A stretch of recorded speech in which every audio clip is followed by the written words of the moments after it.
I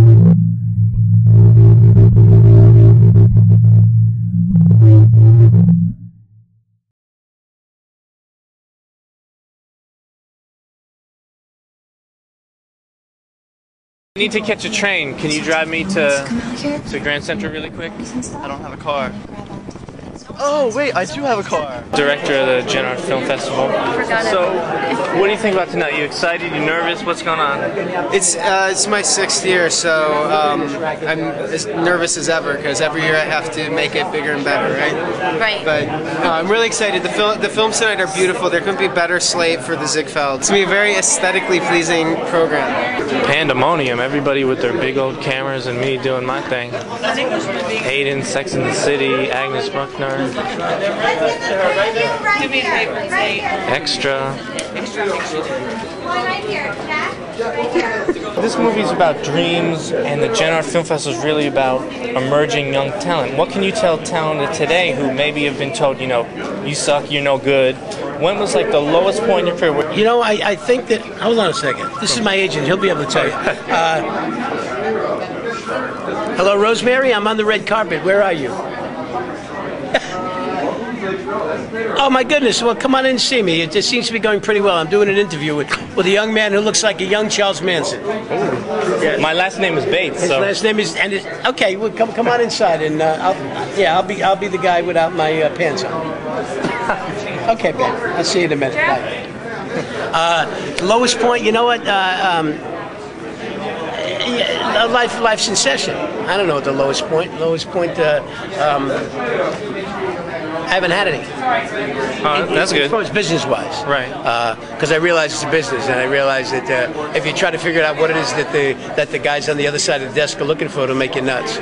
You go and have try to do the best you can, be as prepared as you can, have some fun, and let the cards fall where they may. Have I been disappointed when I haven't gotten a role? I was supposed to do the movie U-571, and they told me they wanted to go with a name. And I said, all right, I'll change my name. But who they wanted was Harvey Keitel. And I was bummed out for about 3 days. My wife said to me, come on, you know what? Let's go for our physicals. We usually go next month, but let's go now because the doctor's got it. And you need to get out of the house. And I went and got my physicals done. I found out that I had colon cancer. So if I get my way, I go to Italy with Jonathan Mostow, and we do U-571, and I'm dead today. And that does, and nothing ever happens. So there was a low point there, but there's always something that comes out of that. There's always a life lesson, you know. Sure. Not to get too profound about it, not to get too serious after just talking about a beautiful dame about me putting my hand down somebody's pants, and now she's cheating over. I'm jealous. You know I'm a married man, right? And I'm straight too, so nothing ever gonna happen to me and you. Stephen Puzet, come here, Stevie.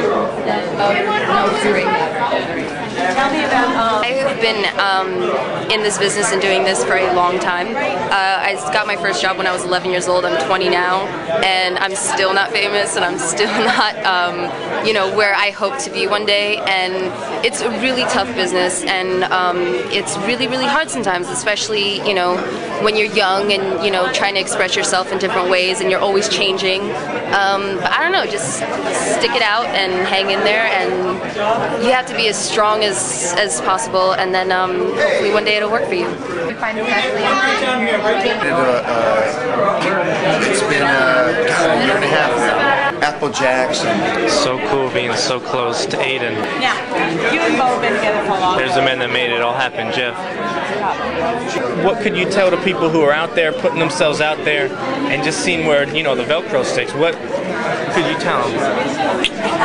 I guess I went about 3 years without getting a part in Hollywood, and acting classes were expensive, and I was going to quit, and my acting coach, a great fellow named Howard Fine, let me come for, I don't know, a year and a half, and just sit in the back of the class and didn't have to pay, and I got to still be in class without having to worry about the pressures of, paying for class and paying all my other bills, and that sort of gave me the incentive to, stick with it. And what was the biggest incentive to take this role that you're starring in tonight? In this movie? Yeah. I thought the script was a neat script, I never got to asked to play a role like this, and and it's shot in New Mexico. I'd made a movie there before. I love New Mexico. I think it's a beautiful location, and it was easy math. Thanks a lot. It's pretty cool. It's really good, 640 by 480, and when I blow it up for my own TV show, it looks great, yeah. How did you get such a great cast? We cast for a long time. We had a wonderful casting director, Shannon McCanyon, who really gave of herself to make this happen and put this together. You know, we just kind of really knew that this movie needed very specific people, you know, so it was very exciting. What was your inspiration for this film? I was very much inspired by the script. It had a very unique voice to it. I was inspired by the voice of the characters that the writer had created, and I was inspired by the visual possibilities of the world that he created. What can you tell to all the Gen Art people watching now who want to get into the business, who maybe are discouraged by how tough it is? What was your juice that got you going? Sure. Make something you care about. Don't try and second guess the industry. At least for me, I tried it, you know, for years and years to, you know, what do people want? What do people want? Finally, I said, F it, what do I want to make? Staying true to like a passion and an actual vision made all the difference. For whatever reason, and that sounds like the cheesiest advice in the world, but it's what worked for me. How does it feel to have a film at this giant, huge, amazing theater? Is this a camera? Yeah. Oh wow, that's impressive. Like, what is this device? It's very exciting. It's such a beautiful theater. And actually, I came today, I was here at around 1 o'clock, and this is actually the first time I've been in the Ziegfeld, so it's really exciting. Did you get lost? No, I didn't get lost. What was your inspiration for making this picture? My inspiration for making this picture. Or what was the spark that just sort of like, I gotta make it? Well, it's semi-autobiographical. I grew up in the South. I grew up in not a Baptist family, but a Baptist community. So I don't know. It was one of those things where I had this image of these two girls playing in a pool, and I went home that night and I just wrote the script from beginning to end. It wasn't a script that I noodled around with much. So in a way, it came from my childhood. Of course, it's really fictionalized, but. And who is this young lady? This is the star of the film.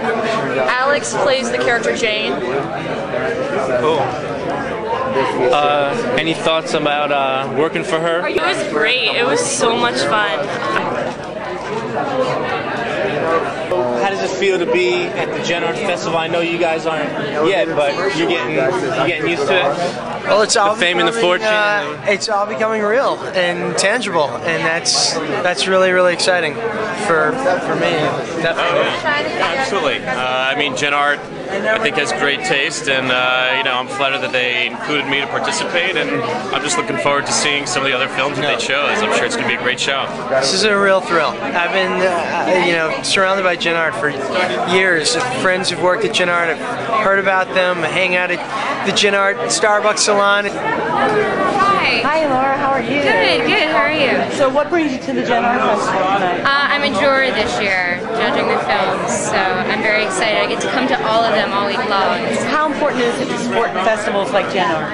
I think very important. I had a film here last year and called Southern Bells, and we just came out on DVD, and I think Gen Art was a big step towards that, and I think these are eclectic film festivals that show great films that sometimes can't be seen anywhere else, and it helps them get footing, which is great. I had a film here last year. How does it feel not to be, you're just like chilling out and having a good old time here? Or? Well, I'm a juror, so this is I feel like now I have pressure to watch the films and judge them and decide, but I'm excited.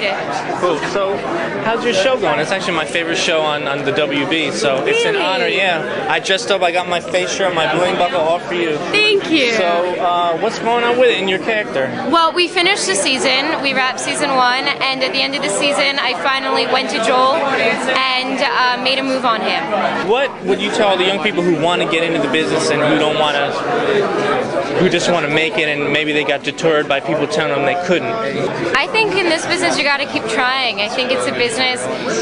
A lot of people say that you don't get into the entertainment world if there's anything else you feel like you can do. And I myself, getting into the business, I was like, I will act I will continue acting even if I have to do so in the woods. Of course. Did you have a low point, like a really low point, when you're like, forget this whole thing? There were definitely times where I didn't work, and I went to college, and my freshman year at college, I think I questioned a lot why I was doing it, but I came full circle and was like, this is the only thing I can do. There's nothing else out there that I want to be doing, and that's what gets you through those low points, is knowing that you love it, and you will almost do anything to make it work. And you find work, there's so many places to work, you just have to keep looking and struggling and figuring out where you can exercise your craft, and hopefully it'll all work out in the end. But thanks. Thank you. If that guy hits on you, tell me, and I'll beat him up. Because you should just enjoy the film, and And actors who are not quite known yet, to get a leg up, both artistically and press-wise, and a chance to come together and show each other our work. They've been important to me, and I want to continue to support them. Big theater, huh? Yeah, huge theater, my God. Well, this is the best screen in New York. Oh yeah, packing them in. We're feeling good. It's opening night. Things are hot, exciting. It's like electric. Yeah. Vivacious. Got Film Festival Bob running down the aisle. Oh, cool. He was walking right then, but he was running before. So we got the 4 best-looking guys in the whole room right here. There, you know. No wonder everybody's looking up here. Of course. My name is Ian Gerard, and the CEO and founder of Genart. I'd like to warmly welcome you to the opening night of the 11th annual Genart Film Festival presented by Acura. For those of you that are new to Genart, we're a national arts and entertainment company that showcases not only the best emerging talent in film, but also fashion, art, and music. We're offices here in New York, as well as Los Angeles, Chicago, Miami, San Francisco, Los Angeles, Miami, okay, those 5. We do have 110 events a year. Wherever you go, Pat will take you. You should check out our website to see what we're up to.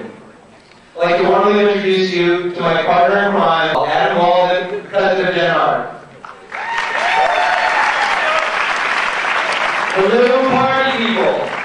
It's great to see you tonight. Ian was stumbling over his words just a little bit. And that's okay, because tonight's not only the kickoff of the 11th annual Genart Film Festival, it's also Ian Gerard's birthday. Oh, happy birthday! Happy birthday! Happy birthday to you. No songs, I'm sorry. But Tim, before you go, really quick, if you're not a Genart member yet, you really should be. Check out our website, as I said, www.genart.org. There's all sorts of great incentives and promotions, including free tickets to events, special members only events, all sorts of fabulous reasons to become a member. There's really no reason not to be a member if you think about it. And also, we just want to quickly thank all of our sponsors that make this whole week possible, because without them, we really couldn't do this. This is a very expensive venture for us, having a whole week of events and programs and parties and free foods and all that sort of stuff. So, really thanks to our partners. Leading off, of course, Acura, not just the presenting partner that's returning for the 3rd year in a row here at the festival, also the official car of Genart.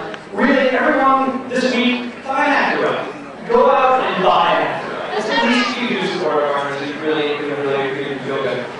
Joining Acura, of course, the NYC card from American Express, Clearview Cinemas, JetBlue Airways, Johnny Walker, MovieLink, Stella Artois, and Time Warner Cable. So, they can't for our sponsors. Come on. Vice President of Genart's Television, Jeff Abramson. Thank you all. It's very exciting. This is just night 1 of 7 nights, and there's amazing slate this year, and the tickets are selling out really fast. We're already sold out for tomorrow night, so make sure that if you're interested in the other nights, that tonight after the party you go home and you're drunk by the other nights, and then you'll get an email confirmation, so you'll know in the morning. Buddy, what do you think of the picture? I think they're both fantastic. The feature Dreamland was shot beautifully, and the story was great, and the acting was fantastic, and honestly I really couldn't say enough good things about it. I was really impressed. That was fantastic. I loved it. What about the short film? Same thing. I didn't know. I kind of came in late, and I didn't realize that I was going to watch a short film first, and so I thought I was watching a feature, and it was set up well, and the story was also fantastic, and it was perfect short film material. You know, a great story about kind of coming of age and the struggle and the guilt that's associated with that, and the sexuality and the religion and the conflict in that is something that we all know, and it's a universal theme, and I think she was handled very, very well. I think they both were fabulous, and in their own, you know, it was about growing, both as a young girl and then as teenagers, just growing into a different role and discovering different things. So it was fabulous.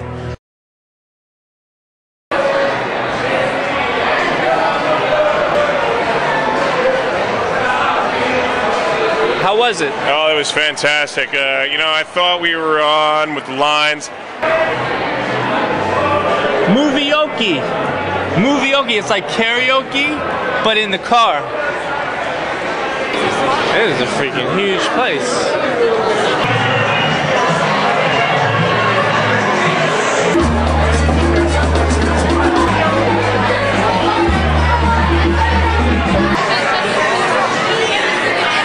Can't believe I met the guy who's in Batman, the new Batman movie, Bruce Wayne. Is he here? His father, yeah, he's right over there.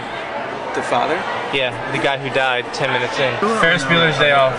So we go with it as soon as it starts rolling? I feel pretty good, yeah. I feel real good.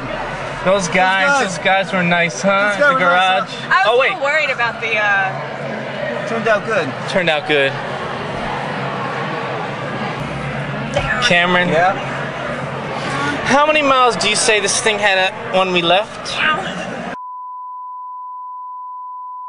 I just opened this spoon repair business, and I'm shocked at how well we're doing. I knew there was a need for it, but I'm so busy that I brought some of my work home with me because I couldn't finish it all at the shop. And I have spoon plants at home. I grow them. Now, it's very hard to grow spoons in Manhattan. You have to have just the right lighting. But I have a terrace, and the light comes in just right, and the spoons are amazing that I have. You have to come by one day and see them. They're fabulous. Where's the shop? 54th and 2nd. My name is davidjr.com.